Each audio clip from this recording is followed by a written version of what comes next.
Welcome to Contributor Wednesday on Bridge the Gap Network. In this series, you'll hear from thought leaders on a variety of topics dedicated to inform, educate, and influence the senior living industry. Hello, and welcome to Bridge the Gap Contributor Wednesday. I'm Christy Cunningham, and it is Sales and Marketing Week again here at Bridge the Gap Podcast. Welcome to the second quarter, folks. Can you believe that we are almost there? It just seems like it has flown by. And like many of you, this has been a really intense first quarter, right? I think we're all feeling it. As I've talked to operators, sales leaders, community teams, and investors across the industry, I'm hearing over and over again that sense of urgency and that uber competitiveness to try to get those move-ins and get occupancy back on track, right? We're all feeling that. And one of the very natural things that comes up when things are very competitive in senior living is the use of incentives. And I want to talk about that today because I know that there's mixed feelings about whether or not to incentivize or to not. There's sort of a spiral that we can get caught up into with incentivizing and offering discounts that we may not want to fall into. And when we rewind the clock back to before we were in our crisis of COVID, in many cases, we had underlying issues related to rates and related to the value that we were offering our customers relative to our competition that were not addressed. So bring on a global pandemic and major challenges to occupancy. All that this time has done is just compound the issue for many communities of not being positioned well in their market. And where the pain is in the moment, right? And we have to focus on that urgency that is right in front of us now and that survival mode that you might be feeling to do whatever it takes to get occupancy moving again.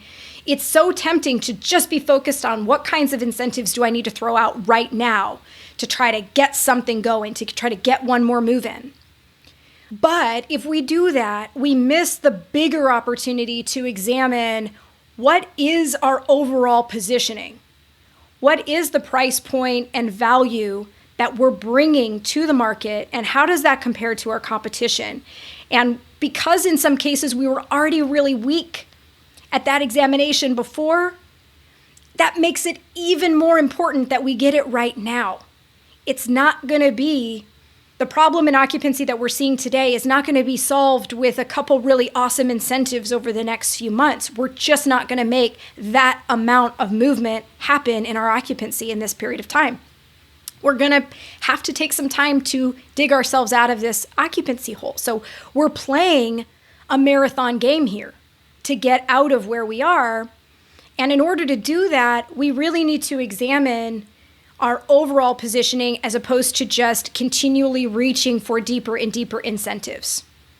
So in our conversation today, I'm really excited to point out a couple, actually 4 key observations about how things are sometimes done in senior living as it pertains to setting rates and assessing the value, and also the quote-unquote selling of the value that is championed in senior living. And I want to point out 4 key observations that really keep us from getting to where we need to be, and offer some solutions about how we might go about it differently and why that's so important to do, especially right now. So let's dive in. All right, so the 4 key observations really all align to one common thing. We're not great at maintaining accurate assessments of our value proposition, right? We don't maintain accurate assessments of our value proposition. And there are 4 reasons that I can see that we can become more aware of to improve this. So the first is sometimes we're just blind. We're just blind to our areas of weakness, right? So senior living is a proud industry. We are very proud people. We're passionate about what we do. And in many cases, when we work for organizations, we buy in wholeheartedly to the brand and the story that they're telling. We drink the KoolAid. And when that happens, we stop looking sometimes critically at ourselves. And sometimes it's just not even really acceptable to do so. Questioning how great and awesome we are might lead to us being ostracized in certain cultures because, hey, if you don't believe it, then how's our customer going to believe it? Right? So questioning that brand story of how we're better and different and maybe saying, gosh, that isn't all that different actually than our competition can sometimes not be very acceptable. And because we've drank our own KoolAid, we don't see it. We truly think that we are the better and different option for our customers, right? We can be blind because we aren't looking for it. Sometimes our teams are just not looking at the value proposition. They're focused on what's our pricing or what's our year-over-year increasing in rate look like. And they're just not really caring very much about that value that we're providing the customer. And from the customer's perspective, they often see very little difference between us and our competition, right? When you ask our customers, they have a hard time keeping us all straight. When they're doing research, they're trying to figure out all of our pricing and why it's so different. And here's a challenge for you. I challenge you to go pluck 3 to 5 competitive websites out of any market across the country. Strip out the brand name or any reference to a specific community, and then take a look at what's left. I'd be willing to bet that they all really sound and look the same. That without the name, they're not that different. And that's what our customers are experiencing, right? But we tell ourselves that we're different in some cases, and we believe our own sayings. We believe our own brand stories. And that can keep us really blind to taking a good hard look at what value we're bringing to our customers at the price that we're set at. And recognizing the areas where maybe we're not offering something that's competitively all that different. Or if it is different, it might not really be valuable to the customer. So we may think it's super special and awesome, but if they don't, they're the only ones that matter, right? So being blind to the issue is one key observation that we need to examine. So how do we fix that? Well, we fix it by taking a good hard look in the mirror and asking ourselves, have we drank the KoolAid of our own story to a degree that we do not see our own vulnerabilities? To the degree that we do not see our opportunities to deliver more value to our customers, right? Take a look at yourself in the mirror. Are you seeing things from how the way that your customer sees things? When you're looking at your competition compared to you, are you looking at it from the point of view as the, adult child or potential resident or spouse who's doing this research? Or are you thinking in terms of the professional that you are and the questions you know how to ask? The first step to fixing that is just the awareness of how are you coming at this, and are you eyes wide open with what those opportunities are? And recognizing that if you have folks on your team that are squeaking about your value proposition, try to be aware that you may want to listen to them. You may have a blind spot that you don't see or understand because maybe you've been working for your organization for a long time, or maybe you aren't as in touch with the competition as you think you are, or the customer as you think you are. And there's opportunity for you to open your eyes and really hear that other perspective, right? So that blindness is one pitfall that really keeps us from seeing this accurately. The second is this focus on rate, right? That we can get so in the value proposition, there are two main parts. One is the perceived value of what you're offering and at the price point that you're offering it. Those are the two main components. I know I'm simplifying it, but that's it. When you're only focused on one of those things, when you're only focused on the rate part, you aren't seeing the full picture.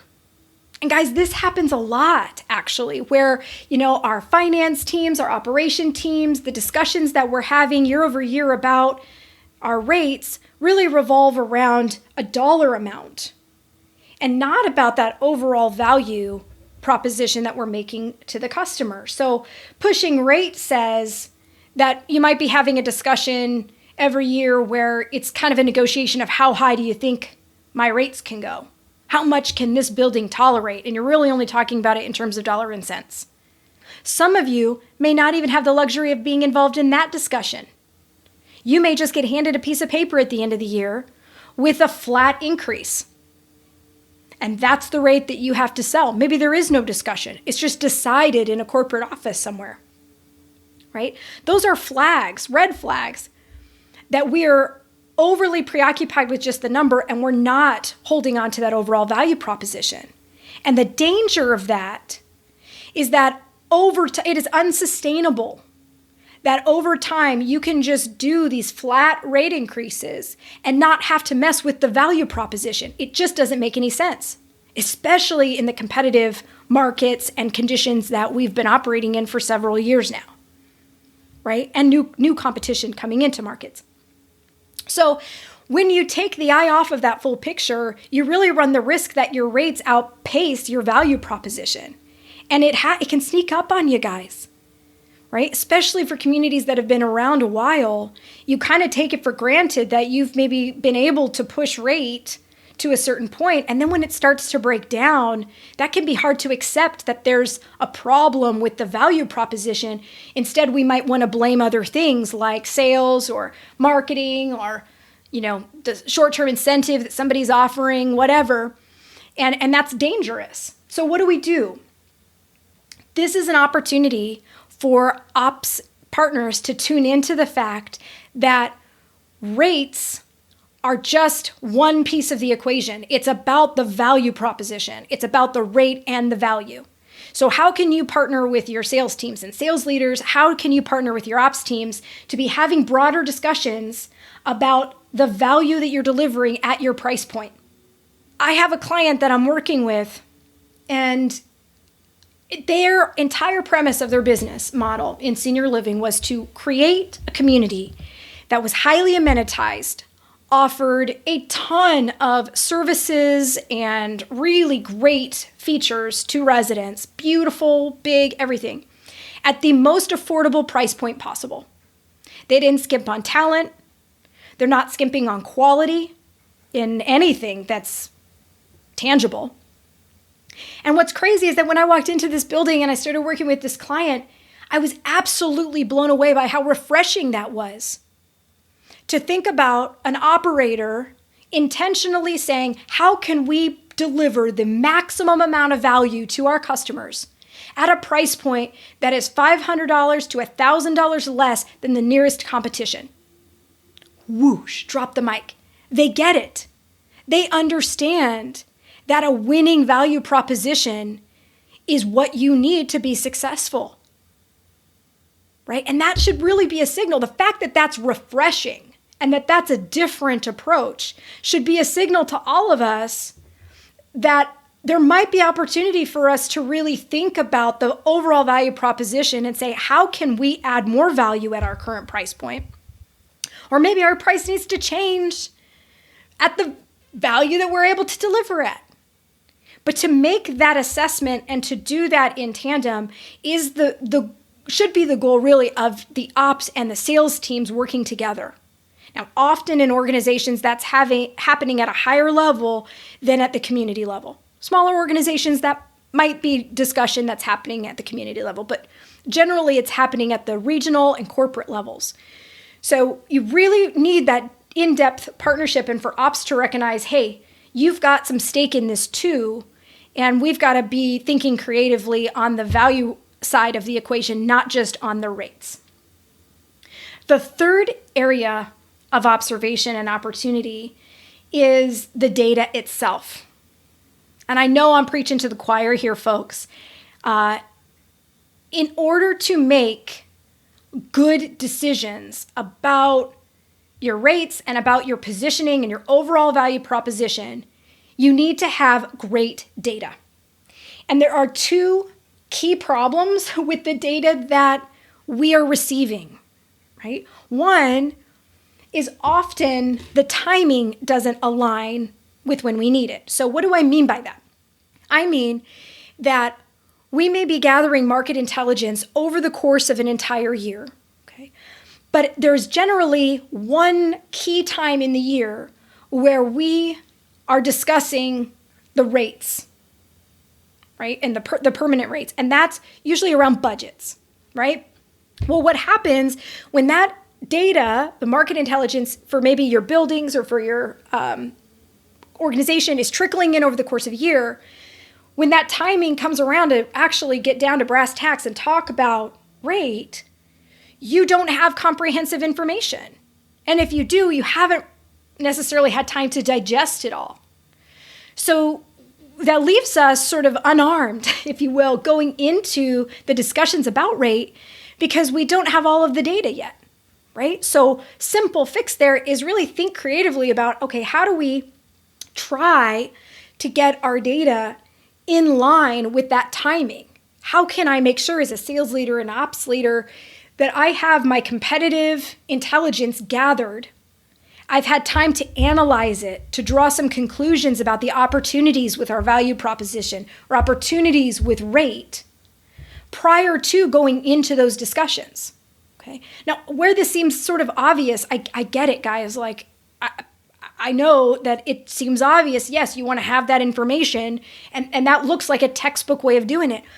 But I've worked for large organizations, small organizations, for-profit organizations, non-for-profit organizations, and there is this tendency, this habit for us to not recognize this misalignment in timing, and it really undermines our ability to make good decisions here. So I point this out because it's totally within our control to do it in a different way, but we just have to recognize that, oh yeah, you're right, Christy, maybe this could shift around a little bit, and maybe I could be more empowered going into those meetings. So that's the first opportunity with our data, is just getting the timing right. The second is getting the right information. And I know that this is a challenge. I've talked to many leaders who have struggled to gather the kind of information that they need to actually assess their positioning in a meaningful way. Generally, the mystery shops and the competitive intelligence that's gathered is looking at maybe just an overall, spreadsheet checklist sort of thing of different features and amenities offered across the market and which, check the box, which ones are offered at each competitor. And then there might be a listing of their starting at rates or, whatever kind of fields you've asked for. And it's all delivered in this spreadsheet. And at a glance, that might give you a good high level yes or no. But unfortunately, it doesn't help you when you're trying to assess your value proposition, because what it tells you is that, okay, yes, everybody has a dining program. Okay. But you may not have great in-depth knowledge about what does that program really look like, and how might you develop a dining program that delivers more value to the customer and therefore is more valuable and can demand a higher rate.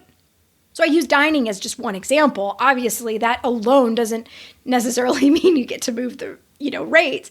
But I'm saying in kind of a broad way, it's that in-depth knowledge of the programs, of what's offered, of the proposition that's offered to the customer that should really be informing where can we take our, positioning to the next level, and how can we bring something that truly is different and better than the competition to the market. Well, you can't really get there or have meaningful discussions if you don't get the information.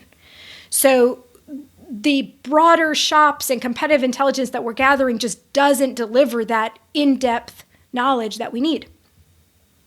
It also generally will deliver the assessment of your sales team, right? So it gives you that little bit of insight into where they might be strong, where they might have opportunity, and where that quote unquote selling value piece might have some opportunity to be improved and support your efforts. So the opportunity there is, how do we gather information that's balanced, right?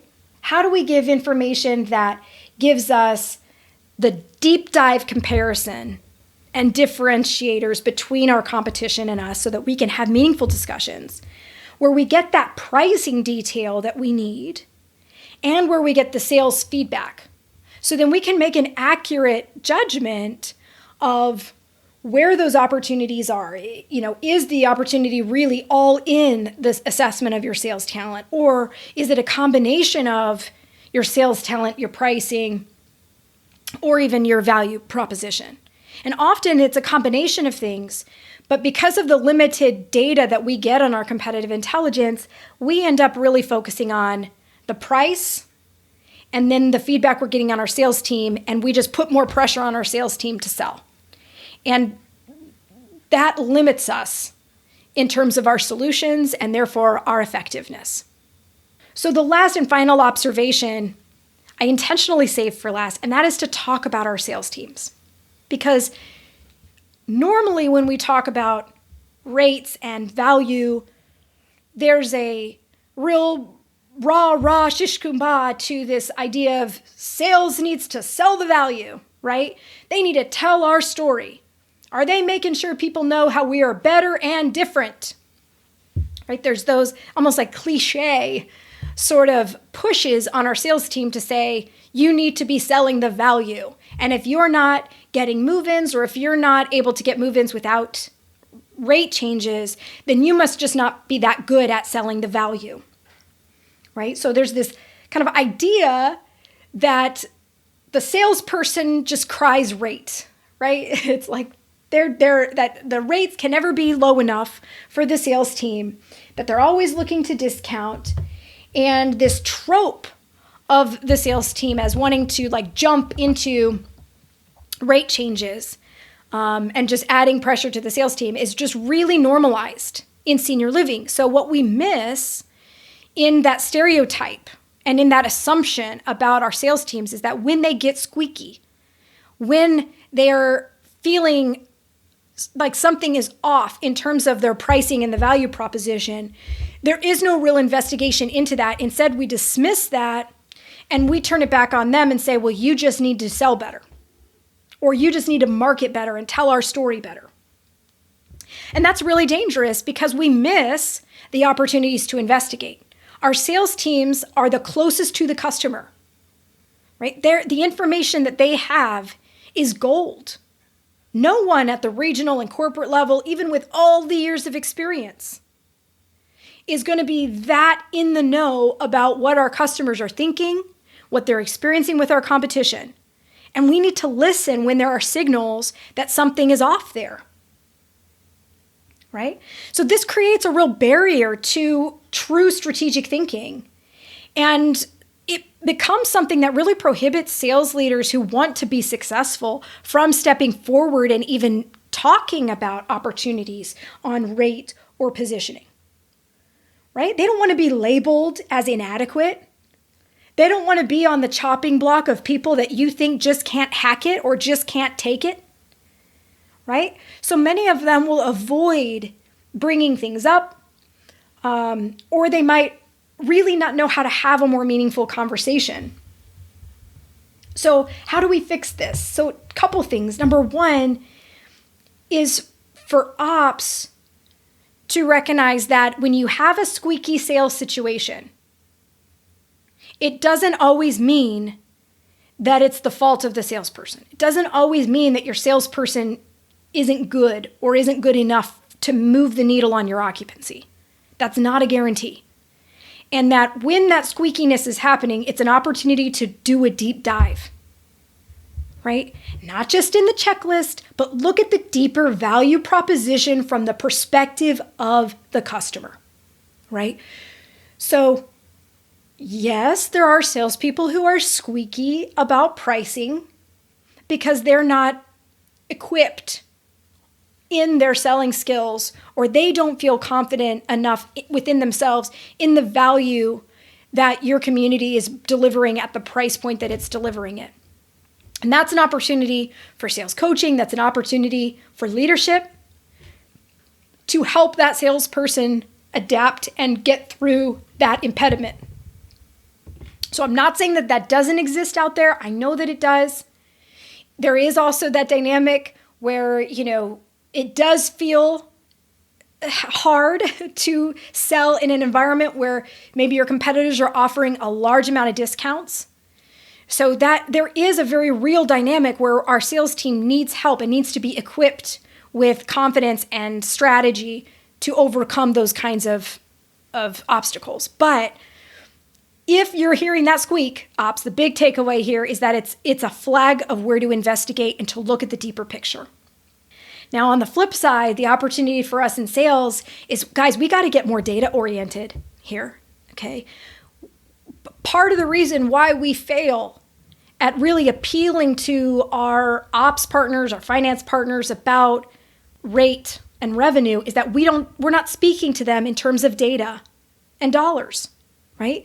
Instead, we're talking about things that are a little more anecdotal or a gut feel, or we're basing our thoughts on what one competitor in the marketplace might do. That's not going to be persuasive enough. And really, it shouldn't be, right? We're running businesses. We've got to make more informed decisions than that, right?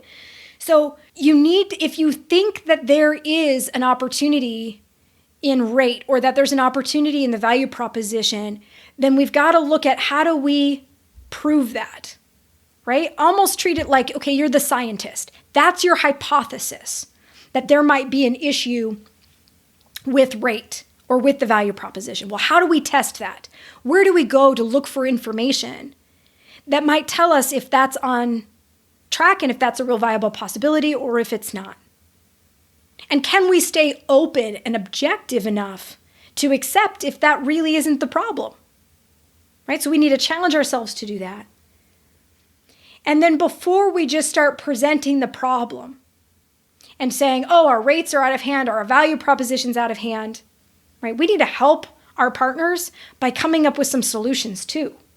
So if it's broke, let's get a little further down the road and think about what kind of ideas do we have about how to fix it, right? So if the value proposition is off, well, can we do anything to add more value for our customers?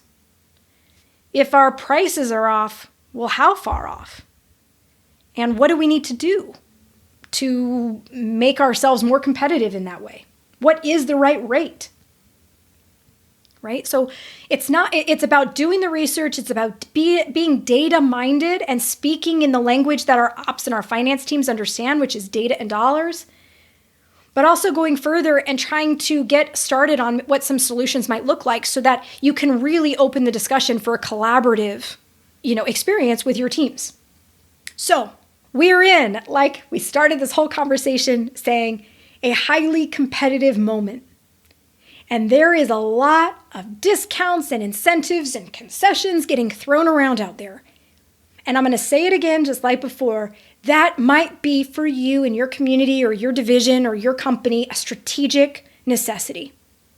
But I challenge you, don't get caught up in the short-sighted urgency that we're in right now and miss the opportunity to look more broadly at how you're positioned in your markets and the value that you're ultimately delivering the customer.